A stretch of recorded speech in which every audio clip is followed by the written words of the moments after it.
My name is Jack Harlan. I'm 34 years old, and for the last 3 years, I've been the keeper of Black Point Light, a lighthouse that sits on a jagged finger of rock 6 miles off the coast of Maine, where the Atlantic Ocean meets the sky, and most days you can't tell where one ends and the other begins.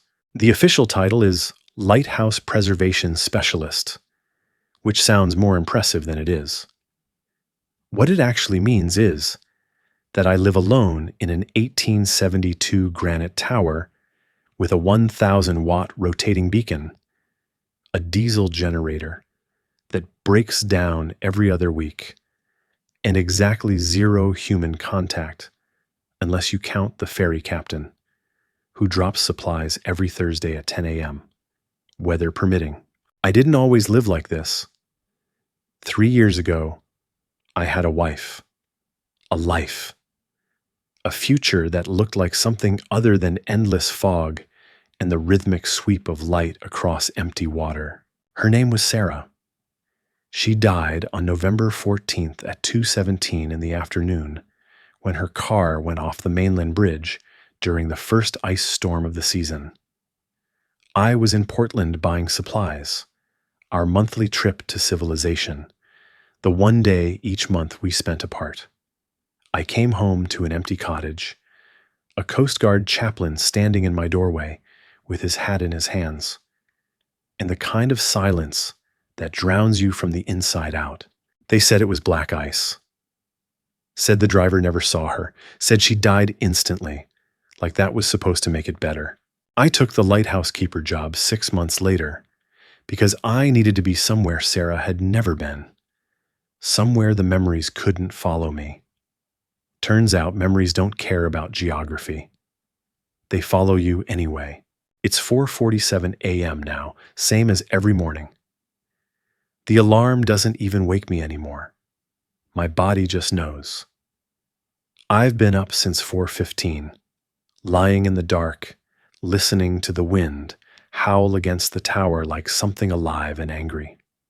The barometer's been dropping all night. Storm coming, big one, probably. You learn to read the weather when you live on a rock in the middle of nowhere. The air tastes different. Smells like salt and ozone and something metallic that sits heavy on your tongue. I swing my legs out of bed, feet hitting the cold floor. The cottage is small. 1 bedroom, a kitchen that's really just a corner with a stove and sink, a living room with a wood stove that's older than I am. Everything smells like salt and diesel fuel, and the particular mustiness of places that are never quite dry. The floorboards creak as I walk to the kitchen. Coffee first, always coffee first. While the pot brews, I stand at the window and watch the light sweep across the water. 30 seconds. Every 30 seconds, the beam rotates 360 degrees, cutting through the pre-dawn darkness like a knife.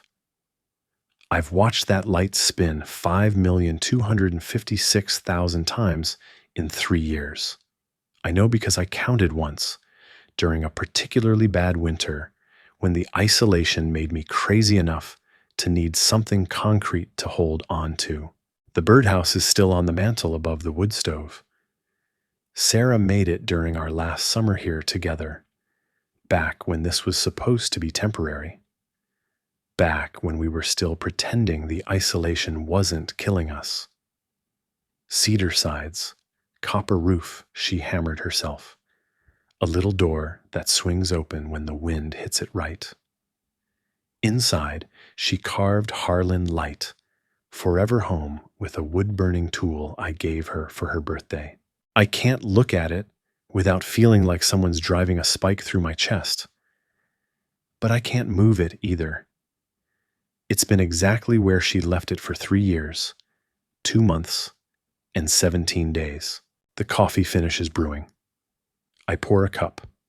Black, no sugar, strong enough to strip paint, and carry it to the tower door. The wind nearly rips it out of my hand when I open it. 40 knots sustained, gusting to 50. Storms closer than I thought. The tower stairs are 147 steps of spiral iron that ring like a bell when you climb them. I know every loose bolt, every place where rust has eaten through the paint, every shadow cast by the beam as it rotates overhead. At the top, the lantern room is all glass and brass, and the massive Fresnel lens that magnifies the bulb's light into something that can be seen for 20 miles in clear weather. I do my morning inspection on autopilot. Check the bulb. Good. Check the rotation mechanism. Good. Check the backup systems. Good. Everything's good. Everything's always good, because if it's not good, ships run aground and people die, and the whole point of standing on this God-forsaken rock becomes meaningless. Through the glass, I can see the mainland 6 miles away, lights just starting to come on in the houses along the shore. From up here, civilization looks warm, inviting, like something you could reach out and touch if you just tried hard enough. I haven't been to the mainland in 2 months. The radio crackles to life on my belt. Black Point Light, Black Point Light. This is Ferry Maine Star. Do you copy? I unclip it, press the transmit button. This is Black Point. Go ahead, Maine Star. Morning, Jack. Captain Ray Hutchins, 62 years old, been running this ferry route for 30 years. One of maybe 5 people I actually talk to. Got a heads up for you. Storms tracking faster than predicted. We're making an early run before conditions deteriorate. ETA your dock in 40 minutes. Got a passenger for you. I frown. A passenger? I didn't request any supplies. Didn't say supplies. Said passenger, single female, mid-20s, 2 suitcases. Says she's Tom Dawson's daughter. The coffee in my hand suddenly tastes like ash. Tom Dawson, the previous keeper. The man who'd spent 28 years on Black Point before retiring 2 years ago to die slowly of pancreatic cancer in an Augusta hospice. Tom, who'd taught me everything I know about keeping a lighthouse running. Tom, who'd saved Sarah's life 10 years ago when her kayak flipped in heavy seas and she went under, came up choking, went under again. Tom, who'd been in his skiff, checking lobster traps and saw it happen, who'd pulled her from the water and brought her back to me shivering and alive. Tom, who died last month, alone. No family at the service except a daughter who flew in from Boston, stayed for 3 days, and disappeared again. Jack, you copy? I clear my throat. Yeah, I copy. I'll be at the dock. Copy that. Maine Star out. I stand there for a long moment, watching the storm clouds build on the horizon like a wall of slate-gray violence, and try to figure out why Tom Dawson's daughter would come to Black Point in the middle of November with 2 suitcases and a storm bearing down. Nothing good, probably. In my experience, nothing that happens in November is ever good. The dock is a rickety wooden structure that extends 50 feet into the water from the rocky shore, held together by rust and prayer, and the kind of stubborn refusal to die that seems to characterize everything in Maine. I'm standing at the end of it at 7:32 a.m., oilskins dripping, watching the Maine Star fight through 6-foot swells to make the approach. The wind's picking up. 55 knots now, gusting to 65. The ferry's running lights appear and disappear in the spray. Captain Ray's good, though. Been doing this run in all weather for 3 decades. The ferry slides up to the dock with maybe 6 inches of clearance, and deckhand Bobby Martinez throws me the line. I secure it, then look up as the passenger emerges from the cabin. She's younger than I expected. Maybe 29, 30 at most. Long auburn hair whipping in the wind, escaping from under a knit cap that looks expensive and completely inadequate for this weather. green eyes that are sharp and intelligent, even through the exhaustion that's written all over her face. She's wearing a city coat, one of those trendy things that probably cost $300 and will be completely useless in about 10 minutes, and dragging a wheeled suitcase that's already soaked through from the spray. "Emily Dawson," I have to shout over the wind. She nods, doesn't try to talk, just accepts my hand as she steps from the ferry to the dock. Her grip is firm despite the cold. I grab her second suitcase from Bobby, wave to Captain Ray. "Storm's gonna be bad," Ray shouts from the wheelhouse. 3-4 days minimum before we can run again. You got enough diesel?" "Always do," I shout back. "Good luck." The ferry pulls away, and I'm left standing on the dock with Tom Dawson's daughter, who's looking around at Black Point like she's seeing the end of the world. "Come on," I gesture toward the shore. "We need to get inside before this gets worse." She follows me up the rocky path. It's not really a path, more like a suggestion of slightly flatter rocks, toward the keeper's cottage. The wind's howling now, carrying salt spray that stings like needles. The lighthouse beam sweeps over us every 30 seconds, and in those moments of light I can see her face more clearly. She looks like Tom. Same stubborn set to her jaw. Same way of squinting into the wind like she's daring it to knock her down. We make it to the cottage and I practically shove her inside before the wind can rip the door off its hinges. The sudden absence of wind is disorienting. My ears ring. Emily stands in the middle of the small living room, dripping water onto the floor, looking around at my life with an expression I can't quite read. "I'm Jack Harlan," I say finally, peeling off my oilskins. "I took over for your father 2 years ago." "Emily." Her voice is hoarse from the cold. She's shivering. "Emily Dawson." "I know. Captain Ray told me." I grab a towel from the bathroom, hand it to her. "You want coffee, tea, something warm?" "Coffee would be great." She sets down her suitcases, takes off the useless city coat. Underneath, she's wearing thermal layers, smarter than the coat suggested. "Thank you." I pour 2 cups while she dries off, trying to figure out what to say. Finally, "I was sorry to hear about Tom. He was a good man." "Thank you." She wraps her hands around the coffee cup, like she's trying to absorb its heat. "He spoke highly of you. Said you were the only person he trusted to take care of this place. He taught me everything." I sit down at the small kitchen table, gesture for her to join me. Lens maintenance, diesel systems, storm protocols, everything. She sits, studies me over the rim of her cup. "He also said you lost your wife 3 years ago." "I'm sorry." The spike drives through my chest again. "Yeah, thank you. Car accident," he said. "Yeah." I take a drink of coffee. It burns going down. "Black ice, November storm. November's a bastard." She says it matter-of-factly, no poetry, just truth. "Yeah." We sit in silence for a moment. The wind rattles the windows. The light sweeps across the room every 30 seconds, casting everything in brief, stark illumination before plunging us back into the gray morning light. "So," I say finally, "why are you here?" Emily sets down her cup, meets my eyes directly. "My father left Black Point to me. The cottage, the lighthouse, all of it. It's in his will." "I know. Coast Guard told me last month, said you'd probably sell." "That's the plan." She looks around the cottage again. "I'm a graphic designer. I live in Boston. I have a life there, a career. I can't." She stops, starts again. "I can't keep a lighthouse. It doesn't make sense. Your father spent 28 years here and died alone in a hospice room with only me and 2 nurses." Her voice goes hard.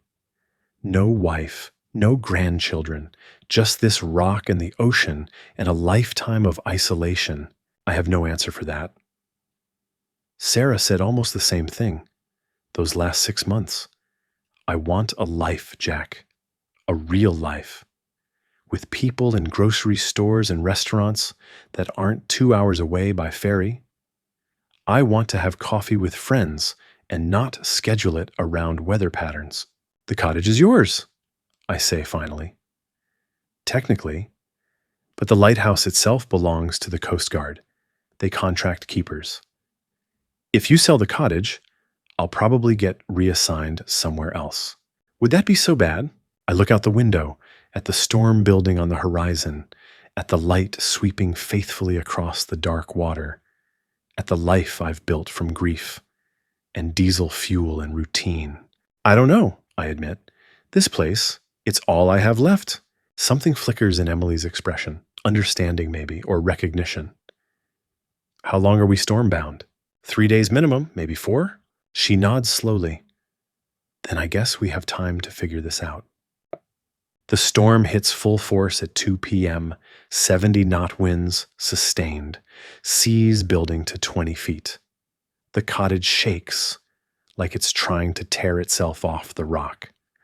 I've weathered dozens of storms here, but you never really get used to it. The violence, the noise, the feeling that the ocean is actively trying to kill you, and the only thing standing between you and drowning is 150-year-old granite and a diesel generator.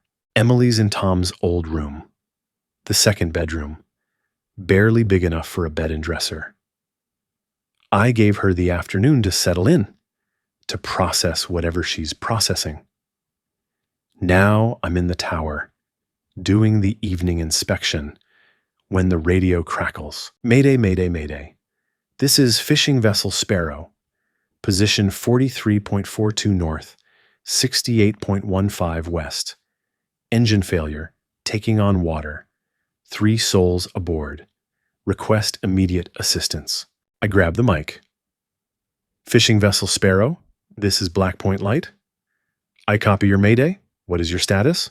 Engine's dead, bilge pumps overwhelmed. We're going down. The voice is young, scared. Coast Guard's not responding. I check the radar. There. A faint contact about 2 miles southwest, barely visible through the storm clutter. Coast Guard station is on the mainland, 30 miles north. Response time in these conditions, 90 minutes minimum. Sparrow, activate your EPIRB. I'm going to attempt visual contact and radio relay. Copy, God help us. I switch channels, call the Coast Guard station, relay the mayday. They confirm. Chopper's grounded. Nearest cutter is 2 hours out. Sparrow doesn't have 2 hours. I should stay in the tower. That's the protocol. Keep the light running, relay information, let the professionals handle it, but the skiff's in the boathouse. Tom's old 24-foot lobster boat with a 90-horsepower outboard and enough buoyancy to handle heavy seas, if you know what you're doing. I know what I'm doing. I'm halfway down the tower stairs, pulling on heavy oilskins, when Emily appears in the doorway. What's wrong? Fishing boat's in trouble, 2 miles out. Coast Guard can't get here in time. Her eyes widen. You're going out there? In this? 3 people, 20-foot seas, they've got maybe 30 minutes. Jack, you could die. Could. I pull on the life vest, clip the harness. Probably won't. This is insane. Yeah, I meet her eyes, but it's the job. I push past her, out into the storm. The wind nearly knocks me off my feet. The path to the boathouse is slick with spray and rain. I make it 10 steps before I slip. It happens fast. Wet granite, momentum, gravity. My feet go out from under me. I slide, try to catch myself, feel my left ankle snap as it wedges between 2 rocks. Pain explodes up my leg. I roll, momentum carrying me toward the cliff edge. Hands grab my jacket, small hands, strong hands, hauling me backward. Emily. She drags me away from the edge, both of us gasping. Don't move. Where are you hurt? Ankle, left ankle. The pain's blinding now, white hot. Broken, I think. Jesus Christ. She's already pulling off my boot, her hands surprisingly steady. We need to get you inside. No, Sparrow, they're drowning. You can't even walk. Emily, no. She grabs my face, forces me to look at her. Her eyes are fierce. You're going to tell me exactly what to do, and I'm going to do it. Understand? You don't know how to. My father spent 28 years teaching me this place. I've been running boats since I was 12. Now tell me what to do before 3 people die. Nah, we make it to the boathouse together, me hopping on one leg, Emily supporting my weight. Inside, the skiff rocks violently in its slip. The smell of diesel and salt and fear. Emily helps me into the boat, then grabs the first aid kit. She splints my ankle with a boathouse oar and duct tape, working fast. Her hands steady despite the chaos. It hurts like hell, but it'll hold. Radio frequency for Sparrow, I gasp through the pain. Channel 16, I know.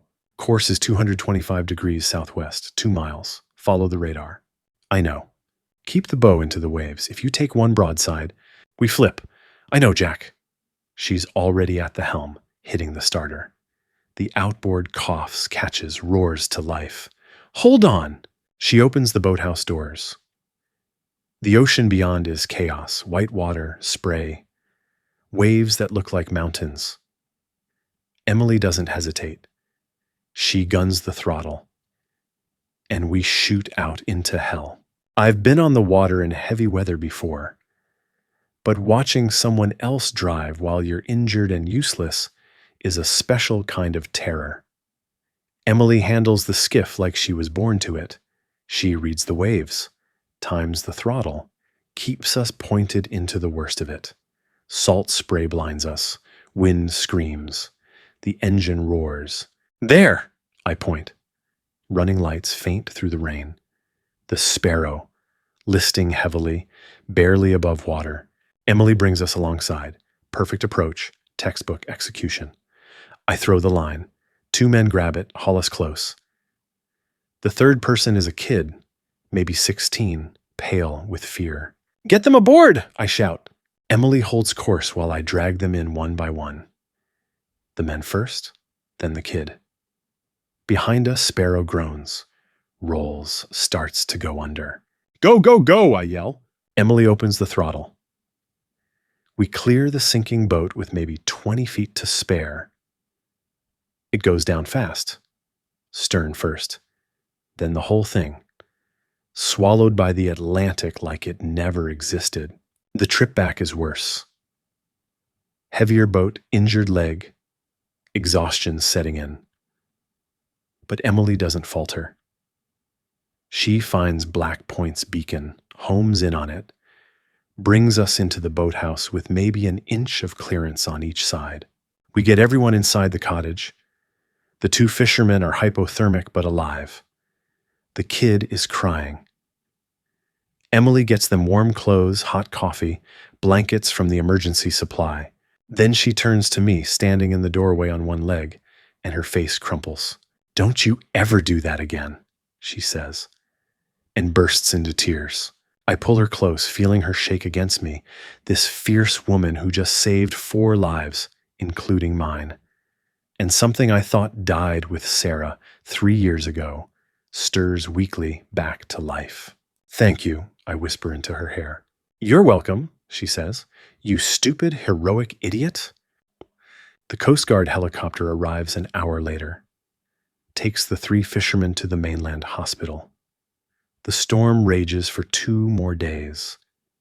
Emily and I are trapped in the cottage together, forced into proximity by weather and circumstance, and a broken ankle that means I can barely walk without help. She makes me elevate my leg, brings me ice from the freezer, changes the splint, argues with me about taking pain medication until I give in just to make her stop talking. You're worse than Tom, I mutter, swallowing pills. Good, someone needs to keep you alive. We settle into a rhythm. I teach her the Lighthouse routines from the couch. When to check the diesel, how to read the barometer, what to do if the light fails. She's a quick study. By day 2, she's doing the evening inspection without my guidance. Nights we talk. It starts with small things. Her job in Boston, freelance graphic design, mostly corporate clients, boring but pays well. My life before the Lighthouse. Forestry service in Montana, smoke jumping until a bad landing injured my knee. How we both ended up in Maine chasing something we couldn't name. Then deeper things. Why'd you really take this job? Emily asks on the second night, both of us sitting by the wood stove while the storm rattles the windows. I stare into the flames. After Sarah died, I couldn't. Everything on the mainland reminded me of her. The apartment we shared, the coffee shop where we had our first date, even the grocery store. I'd be standing in the produce section and suddenly I couldn't breathe. So you ran. So I ran. I look at her. What about you? Why leave Tom alone all those years? Her face goes still. I didn't leave him. He left us. My mother and me. When I was 12, he chose this rock over his family. He told me your mother had an affair. She did. Emily's voice is flat. With his business partner, the man who helped him buy this lighthouse. Dad found out, couldn't forgive her, divorced her, got full custody of me. Brought me here every summer. That doesn't sound like choosing the rock. No. She laughs bitterly. He could have moved to the mainland. Found a job closer to my school. Let me have a normal life. Instead, I spent every summer on this godforsaken rock, learning to maintain diesel engines and polish lenses and be alone. Maybe he was teaching you to be strong. Maybe he was teaching me that love isn't worth the risk. The words hang between us. Outside, the wind howls. The light sweeps across the room. Is that what you believe? I ask quietly. Emily meets my eyes. I don't know what I believe anymore. Day 3, the storm breaks. Not completely. Still 40-knot winds. Still heavy seas. But enough that the ferry can make a run. Captain Ray radios at dawn. Black Point, this is Maine Star. Weather windows opening. We can extract your guest if she wants out. Emily's standing at the window when he calls. She looks at me, question in her eyes. Your call, I say. She picks up the radio. Captain Ray, this is Emily Dawson. I'm staying. Copy that. You need any supplies? Negative. Black Point out. She sets down the radio, turns to me. My ankle's doing better. Might as well make yourself useful while I'm here. Might as well. But we both know it's more than that. Yes, 2 weeks pass. My ankle heals slowly. Emily takes over most of the lighthouse duties, and I have to admit she's better at it than I was. She's meticulous, patient. She talks to the equipment like it's alive, the way Tom used to. We fall into domesticity without meaning to. She cooks, actual meals, not just the canned soup and frozen dinners I've been living on. I teach her the finer points of lens maintenance.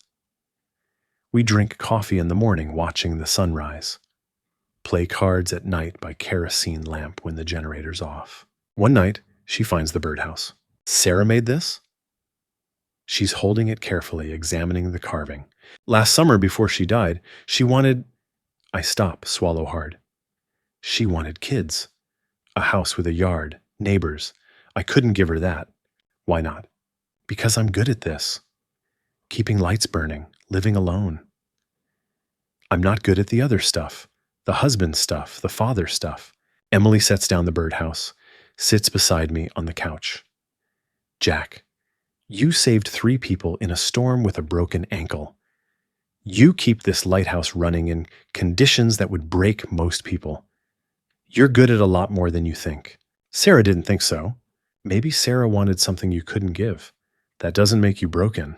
I look at her, this woman who's been here 3 weeks, and somehow feels like she's always been here.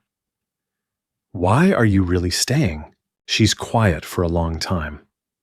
Then, because for the first time in 10 years, I don't feel like I'm drowning. I kiss her. Don't think about it, don't plan it, just lean in and kiss her. She kisses back, her hands coming up to my face, and it feels like coming home after a long time away. We make love that night by firelight. slow and careful and tender. She traces the scars on my chest, smoke jumping injuries, old burns. I trace the tattoo on her shoulder, a compass rose pointing north. Where does it point? I whisper. Home, she says, wherever that is. January comes. Emily stays. We don't talk about the future, about what happens when winter ends, and she has a life to get back to in Boston.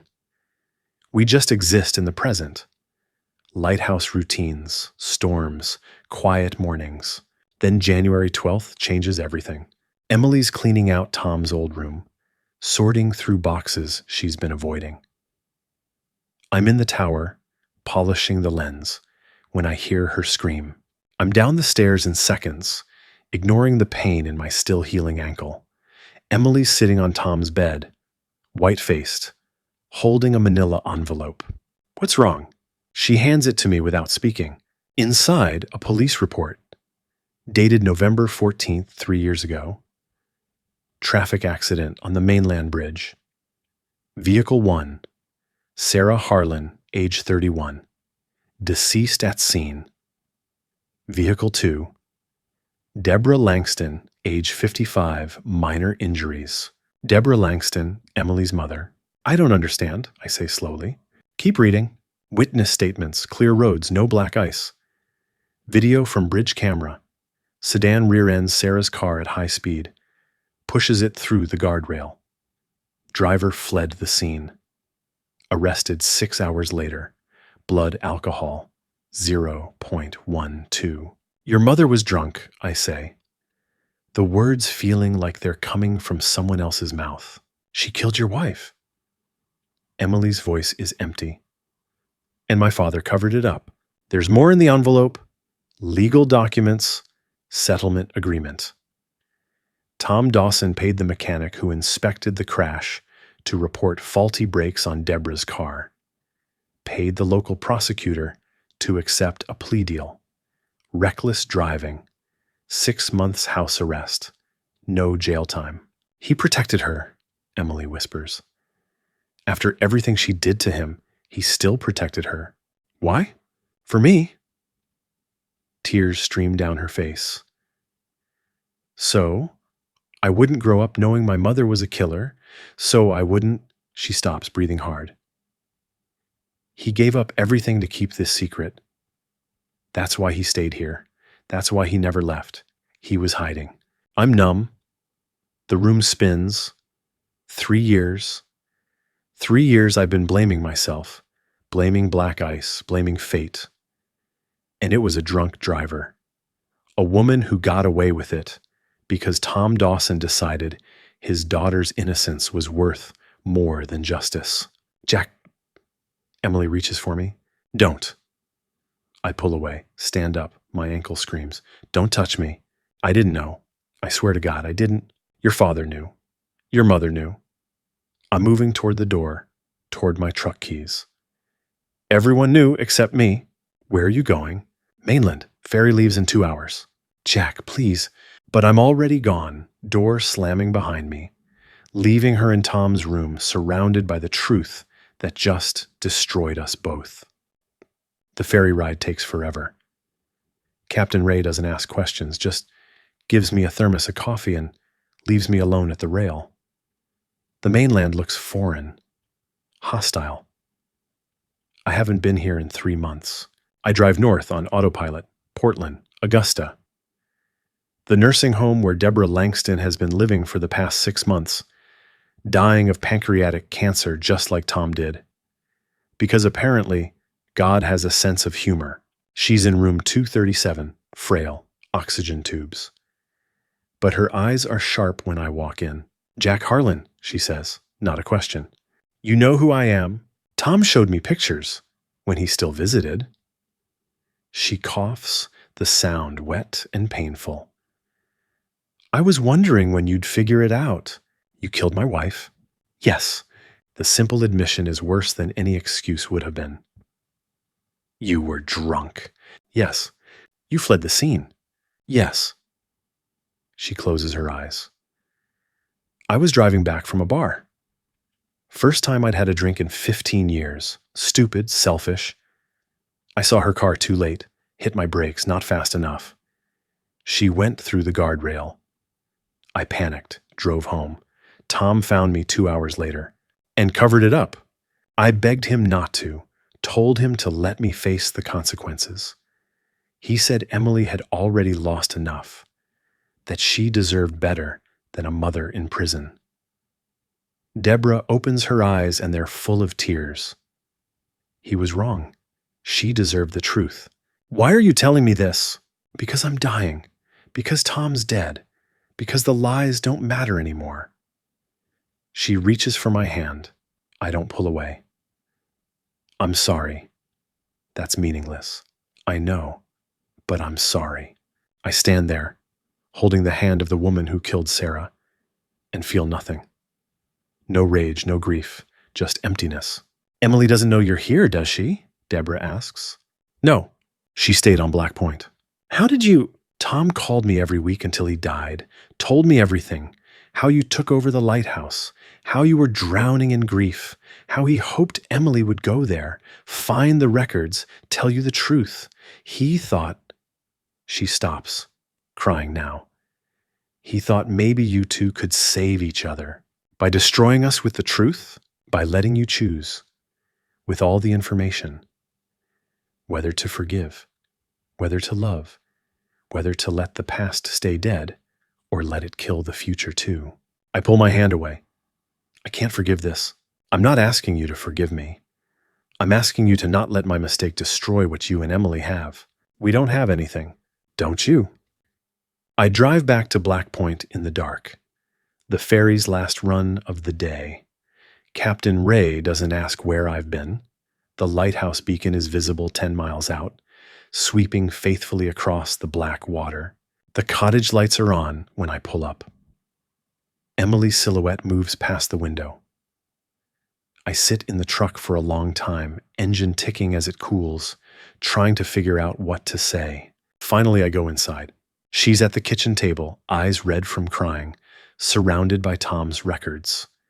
She looks up when I enter, and the hope in her face nearly breaks me. You came back?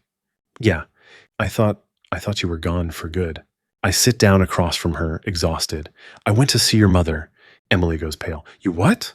She's in a nursing home in Augusta, dying. Same cancer as Tom. What did she say? That she was drunk, that she panicked, that Tom covered it up for you. I look at the birdhouse on the mantel. That he wanted us to find the truth, to choose what happens next. And what do you choose? It's the question, isn't it? The only question that matters. Do I choose rage? Do I choose to let Deborah Langston's drunken mistake 3 years ago destroy what Emily and I have built over 3 months? Do I choose to be alone again, or do I choose to live? I don't know yet, I say honestly, but I came back. That's something. Emily reaches across the table. I let her take my hand. I'm not asking you to forgive my mother, she says quietly. I'm not asking you to forget Sarah. I'm just asking you not to leave. Not yet. Not until you've had time to... She stops, searching for words. To decide if I'm worth staying for. I look at her. This woman, who saved my life in a storm, who makes coffee every morning at 4:45 so it's ready when I wake up, who's learned the lighthouse rhythms like she was born to them. This woman who's Tom's daughter and Deborah's daughter and somehow, impossibly, becoming more important to me than either of those facts. Okay, I say, I'll stay. It's not forgiveness, not yet, maybe not ever, but it's a beginning. Winter passes into spring. We don't talk about Deborah. Don't talk about Tom. Don't talk about Sarah or the past or anything that might shatter the fragile peace we've built. Instead, we focus on the lighthouse. Emily redesigns the visitor signage, starts a website for Black Point tours, builds a remote graphic design business that lets her work from anywhere with satellite internet. I teach her diesel mechanics, storm protocols, the 1,000 small things that keep a lighthouse running. She teaches me to laugh again, to cook actual meals, to believe that maybe the future doesn't have to look like the past. We make love and argue and make up. We weather storms. We watch sunrises from the tower. We build something that feels like a life. Then April brings Deborah's death. Emily gets the call on a Tuesday. Pancreatic cancer, final stage, passed peacefully. Funeral in 3 days in Portland. Will she come? I have to, she says, standing at the window watching the waves. I know. Will you come with me? It's the hardest question she's ever asked me. To stand at the funeral of the woman who killed my wife. To be there while Emily grieves. Yes, I say. I'll come. The funeral is small. 15 people, mostly Deborah's nursing home friends. A minister who never knew her. Emily stands at the front, dry-eyed, reading a prepared statement about a mother she barely knew. I sit in the back watching and try to find anger. But there's none left, just sadness. For Sarah, who died too young. For Deborah, who lived too long with the guilt. For Tom, who destroyed himself trying to protect everyone. After the service, Emily and I stand at the grave while the casket is lowered. I forgive her, Emily says quietly. I don't know why, but I do. Good. Do you? I think about it, really think. I don't know, but I'm trying. She takes my hand. We watch them fill in the grave. When it's done, we walk back to the truck together. Can we go home? Emily asks. To Boston? To Black Point. Home. The word feels right in a way it hasn't in 3 years. Yeah, I say, let's go home. Oh. Summer comes. Tourist season. Black Point tours every Saturday. Emily's a natural guide. She knows the history, the equipment, the stories. She makes people fall in love with the lighthouse the way she has. One June evening after the last tour leaves, I find her at the top of the tower watching the sunset. The sky is on fire, orange and pink and gold. The ocean is calm for once, perfect. I have the birdhouse in my hands, the one Sarah made, the one that's been on the mantle for 3 years. I need to let her go, I say. Emily turns, sees what I'm holding. Jack, I'll always love her. She'll always be part of me. But she's gone, and you're here, and I need to choose being here too. I open the birdhouse. Inside, Sarah's ashes. I've been carrying them all this time. I scatter them from the tower into the wind, into the ocean that took so much, and somehow gave back more. Emily holds me while I cry. When I'm done, she produces something from her pocket. A small velvet box. What's this? Open it. Inside, a ring. Simple, gold, perfect. My father left it to me, she says. His grandmother's ring. I was going to sell it, but... She takes a breath. Jack Harlan, will you marry me? I should say no. It's too fast, too complicated. We're too broken. Instead, I say yes. We marry on Black Point in September. Captain Ray officiates. 20 tourists who happen to be there for a tour serve as witnesses. Coast Guard flies over and dips their wing in salute. We say our vows with the lighthouse behind us, the ocean in front, the wind in our hair. Emily wears her grandmother's ring. I wear a new one we bought on the mainland together. Do you take this woman? I do. Do you take this man? I do. Then by the power vested in me by the state of Maine and common sense, I now pronounce you husband and wife. We kiss while the light sweeps over us. 30 seconds. Forever. The same thing in the end. Winter comes again. Storm season. But this time, I'm not alone. Emily's beside me in the tower during the worst weather. Both of us watching the light spin, making sure ships stay safe. One night in December, power fails. Generator won't start. We're down to battery backup, 12 hours maximum.